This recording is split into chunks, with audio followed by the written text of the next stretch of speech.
What is up, Drum Alert Nation? I'm your host, Killer Keemstar. Let's go right into the news! Elon Musk is trying to do a hostile takeover of Twitter. Greg Paul versus Mike in a cage. Logan Paul says Deji shouldn't be boxing anymore. Does that mean the Deji versus Fuzi fight is off? Comedian Sam Hyde is training with Harley from Epic Mealtime with pepper spray to get ready for a boxing match. Plus, Bryce Hall fighting Ben Askren? No, I'm serious. Ethan Klein insults the LGBTQ. Dream comes out as bi, then he gets canceled, and every major person on TikTok gets banned. We got all these stories and much, much more. So if you're new here, make sure you subscribe with those notifications on, because you know as soon as I get the scoop, I'm going to keep you in the loop for our very first story. Elon Musk, okay? Just last week, we told you that he bought like over 9% of the company, making him the biggest shareholder in Twitter. His whole goal was to stop the censorship and support free speech on Twitter. And now today, he announced that he wanted to buy the entire company. Elon Musk said in a statement that I invested in Twitter as I believe in its potential to be a platform for free speech around the globe. And I believe free speech is a societal imperative for a functioning democracy. However, since making my investment, I now realize the company will neither thrive nor sphere this societal imperative in its current form. Twitter needs to be transformed as a private company. As a result, I am offering to buy 100% of Twitter for $54.20 per share in cash, a 54% premium over the day before I began investing in Twitter, and a 38% premium over the day before my investment was publicly announced. My offer is my best and final offer, and if it is not accepted, I would need to reconsider my position as a shareholder. Twitter has extraordinary potential. I will unlock it. Whoa! Okay, so Twitter started freaking out. A lot of people started tweeting that they're gonna leave Twitter. And then other people were in support of Elon Musk's Twitter takeover. And the last thing I heard is that Twitter did in fact decline Elon Musk's offer. That's right, it got shot down. And that's unfortunate because I think Elon Musk would do wonders for Twitter and censorship and free speech and all of that. So it's a shame that this did not go through. But another thing that didn't go through is all these TikToks. That's right, because Rambo got banned, Dream got banned, Carl Jacobs got banned, Mr. Beast got banned, Dixie D'Amelio was banned, Addison Rae got banned. She tweeted out, I knew I should have deleted the twerking video. Dixie tweeted, I'm looking for jobs in the LA area. And even Bella Porsche got banned. Now, nobody knows why all these TikTok accounts got banned. People are speculating it was a glitch or TikTok was hacked. When the accounts actually came back, Dixie showed that like almost all of her videos were still down for community guidelines. Yikes! But speaking about Dream, there's a lot of news surrounding Dream. First, Dream came out of the closet. Dream tweeted out, I'm not gay. I think women are very attractive. Some men are okay too, I guess. After this statement, Dream received a lot of support for coming out, for being bi or whatever. And then it got canceled because people started digging into the old archives and they found that he made like a KK edit. That's right, when he was like just a little kid, like 14 or whatever, he made some type of KKK meme edit.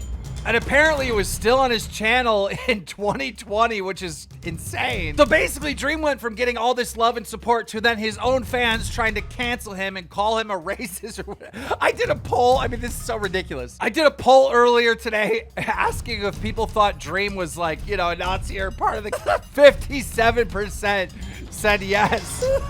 You guys are too much. Look, this thing with Dream, it's like, you know, he was an edgy teen.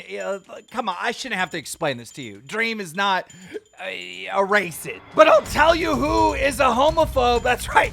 Ethan Klein just had a podcast a couple days ago where, okay, get this. All right, so he doesn't like James Charles. Everybody knows this. So he's trying to like make fun of James Charles because James Charles had a diaper ad in one of his videos.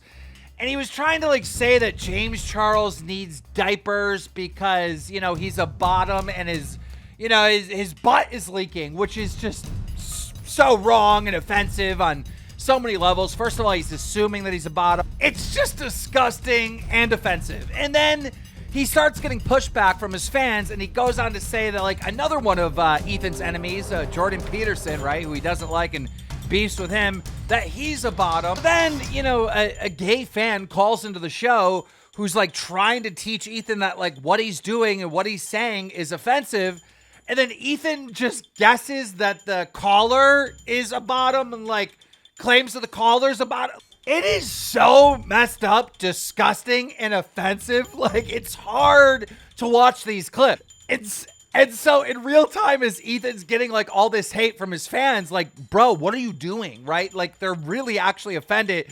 He's, like, telling them to go unsub and that they can't take a joke, which there's no jokes here. It's just, like, being mean and treating gay males beneath you. Like, that's literally how all this comes off. That's how he's acting. So after the podcast comes out, they get a ton of backlash and they actually lose subs, which is their fault because they told people to unsub. So then Ethan comes out with a new episode where at the beginning, you know, he apologizes, he admits like what he did was homophobic and wrong and da-da-da-da, but then starts blaming everybody else, starts blaming his audience once again for not being able to take a joke. Adam, a big fan of the show, said the newest H3H3 podcast has so many homophobic undertones. Porter Cat Tenbarge basically responds saying he purposely and knowingly recruited a queer and gay fan base just to poop all over them with horrific stereotypes about gay men. So in Ethan's new podcast where he's like apologizing, he then takes Kat's tweet and spins it around saying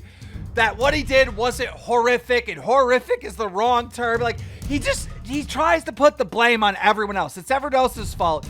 Then he starts manipulating his audience saying like, hey, I'm on the same team as you.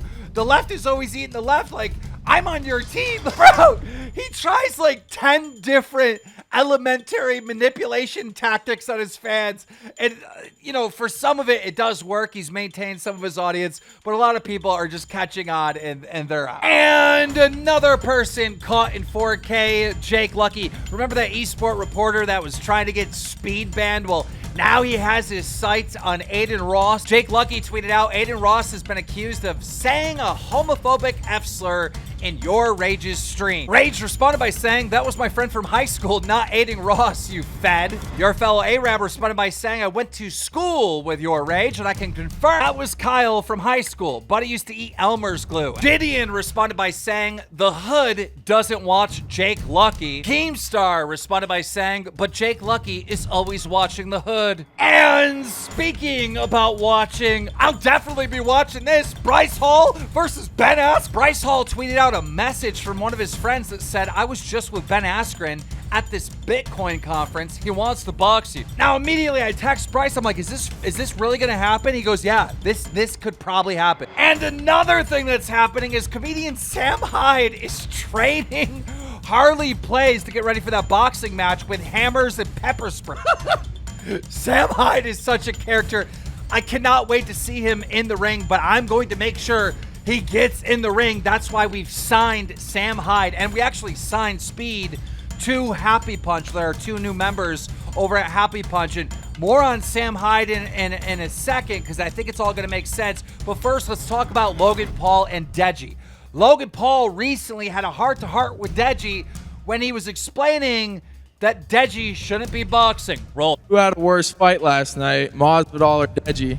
Deji, you know, Deji puts all his heart into these fights. He really does. Until the fight. I'm sorry. He didn't gas at it's least. It's not that.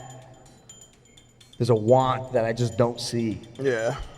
I think he knows it. And it sucks. It sucks. I love the dude. kid. I know he's a good dude. Yeah, he's always been so good to us. But I don't know. Maybe boxing's just not for him or me. Like, I get it, Deji. Yo, brother, let's quit. Mad respect to Logan Paul. You know, being able to relate to Deji like that. Like, look, our brothers are crushing it in boxing. We're taking nothing but L's, so mad respect to him. But speaking about Logan Paul's dad, Greg Paul, and Big Mike got into it, right? And this all happened on the podcast where Mike is telling a story that they were at some event with Logan Paul, right? and there was all this like really good security, but fans are coming up and they're taking pictures or whatever. And according to Mike, Greg Paul had a few too many drinks and he was just going off on everyone, and he went off on this fan and was screaming at him, cursing at him. So Mike and Greg Paul almost get in a fight at this event, according to Mike. Listen to this. But it's Logan's dad, it's Jake's dad. This guy, a person that I actually do respect and has a lot of great qualities. I gotta let him hit me first. I know that. I gotta. If I hit this dude, and it's one of those hits where he automatically goes down and hits his head because he's drunk and dies. That sucks. It's over for me. There's no coming back from it. Okay. Well, after this episode came out, Greg Paul had to share his side of the story, and he went off on Mike. Rolling. All right, I'm gonna go really fast because I got a lot to cover.